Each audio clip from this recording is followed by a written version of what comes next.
اللہم صلی علی محمد اللہم صلی علی محمد وعلی آلہ وصحبہ وسلم اللہم صلی علی محمد اللہم صلی علی۔ مکے کے چاروں طرف پہاڑوں اور پہاڑیوں کا سلسلہ ہے، بیچ میں کعبہ ہے۔ پہلے کعبے کی دیواریں بہت نیچی تھیں، دیواروں پر چھتیں بھی نہ تھیں، جیسے ہمارے یہاں عیدگاہیں۔ اس طرح جب کبھی زور کی بارش ہوتی، کعبے کے اندر پانی بھر جاتا۔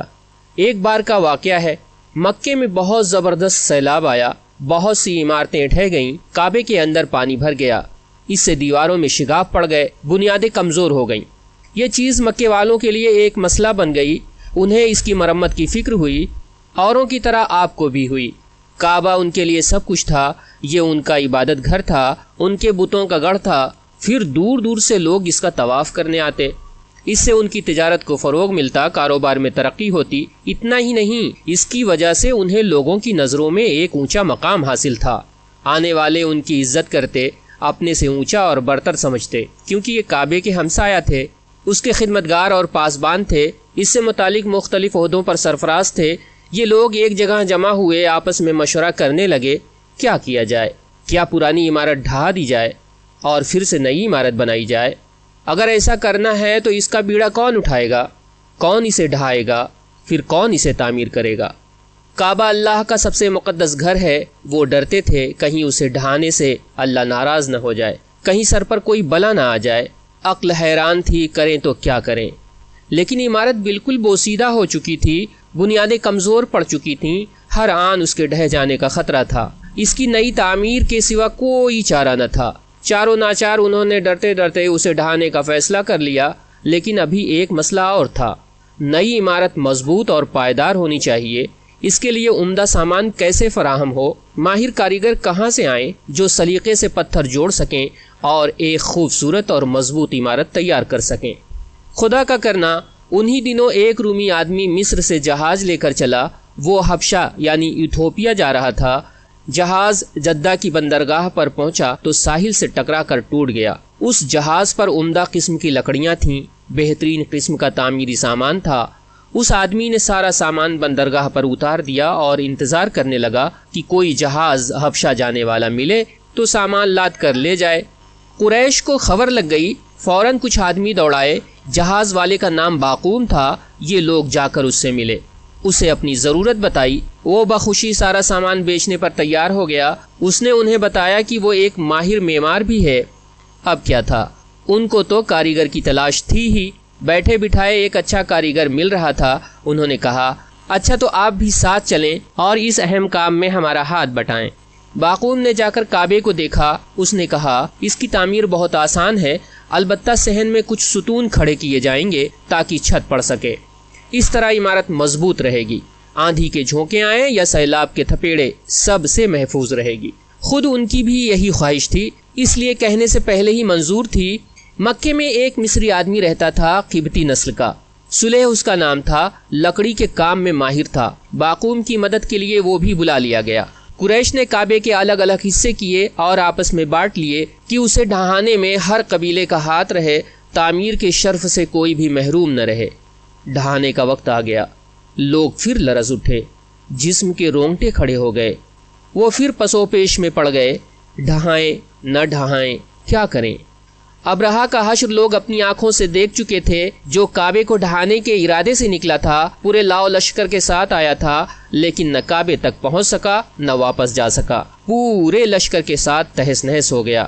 اس واقعے کو ابھی زیادہ عرصہ نہیں ہوا تھا، اس کی ہلاکت اور بربادی کا عبرتناک منظر نگاہوں کے سامنے آ جاتا اور لوگ سہم جاتے، لیکن ان کا مقصد ڈھانا تو تھا نہیں، اسے از سر نو بنانا تھا۔ چنانچہ نمازیں پڑھیں، قربانیاں کیں، دعائیں مانگیں، التجائیں اور مناجاتیں کیں۔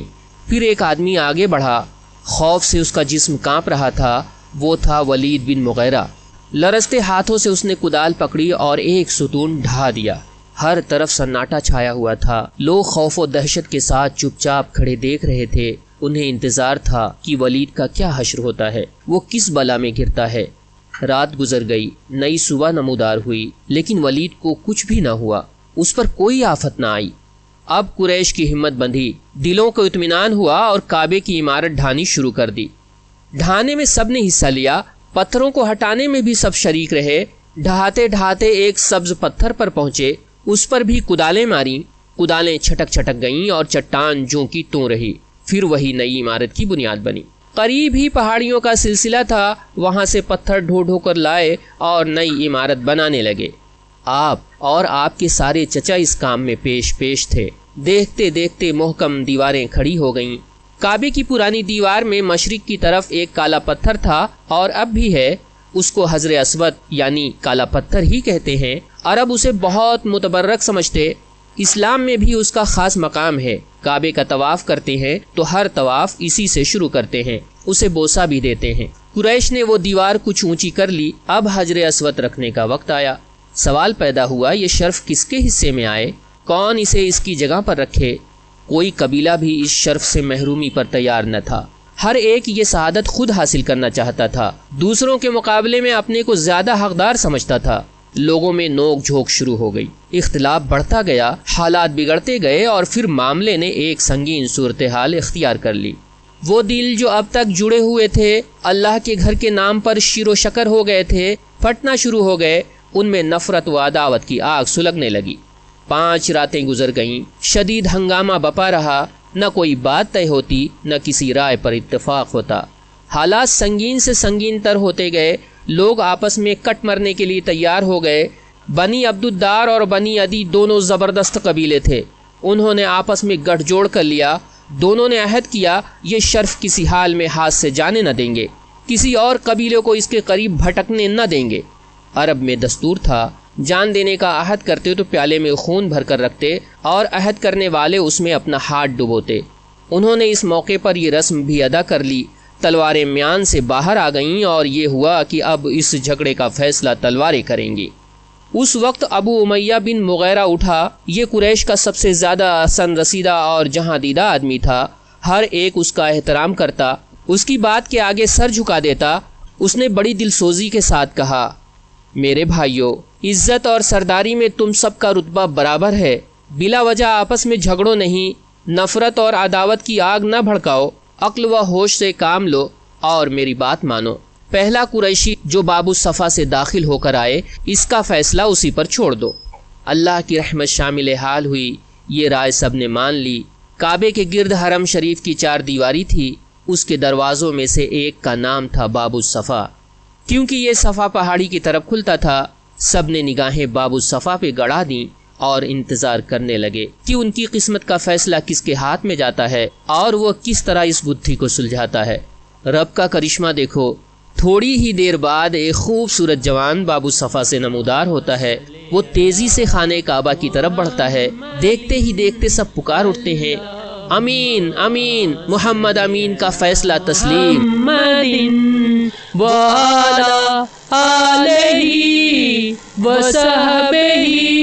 وسلم اللہم صلی علی محمد اللہم۔ کتنا اعتماد تھا قوم کو اس نوجوان پر۔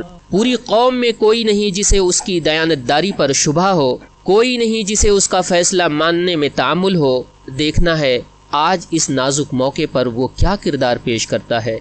لوگ بے تابی سے آگے بڑھے، آپ سے فیصلہ چاہا۔ آپ نے فرمایا، ایک بڑی چادر لاؤ۔ چادر لائی گئی، آپ نے اسے پھیلا دیا، پھر حجر اسود کو اپنے ہاتھوں سے اٹھایا اور اس پر رکھ دیا۔ پھر فرمایا، ہر قبیلے کا سردار چادر کا ایک ایک کونا پکڑ لے اور سب مل کر اٹھائیں۔ قبیلوں کے سردار آگے بڑھے، انہوں نے چادر کے کونے پکڑ لیے اور جس جگہ پتھر کو لگانا تھا وہاں تک لے آئے۔ پھر آپ نے اسے خود اپنے ہاتھوں سے اٹھایا اور اس کی جگہ رکھ دیا۔ ہر طرف مسرت و شادمانی کی لہر دوڑ گئی۔ کتنا پیچیدہ تھا یہ مسئلہ اور کتنی آسانی سے حل ہو گیا۔ ہر ایک کی ناک رہ گئی، کوئی اس شرف سے محروم نہ رہا۔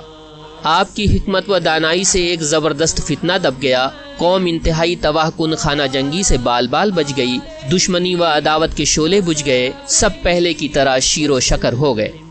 پھر قریش نے کعبے کی تعمیر مکمل کی، ستونوں پہ چھت ڈال دی اور اندر جانے کے لیے اس جگہ سے ایک دروازہ کھول دیا جہاں بتوں کا مہاراجا ہبل براجمان تھا۔ اس وقت تک عمر مبارک کی 35 بہاریں گزر چکی تھیں۔ دیکھا تم نے محمد کتنے سچے تھے، قوم میں کس قدر محبوب تھے، بے داغ سیرت اور پاکیزہ طبیعت، ہر ایک آپ کی عزت کرتا، جو کچھ فرماتے اسے تسلیم کرتا۔ اللہ تعالیٰ نے آپ صلی اللہ علیہ وسلم کی تعریف میں یوں ہی تو نہیں فرمایا تھا وَإِنَّكَ لَعَلَىٰ خُلْقٍ عَظِيمٍ، اور بے شک تم عظیم کردار کے مالک ہو۔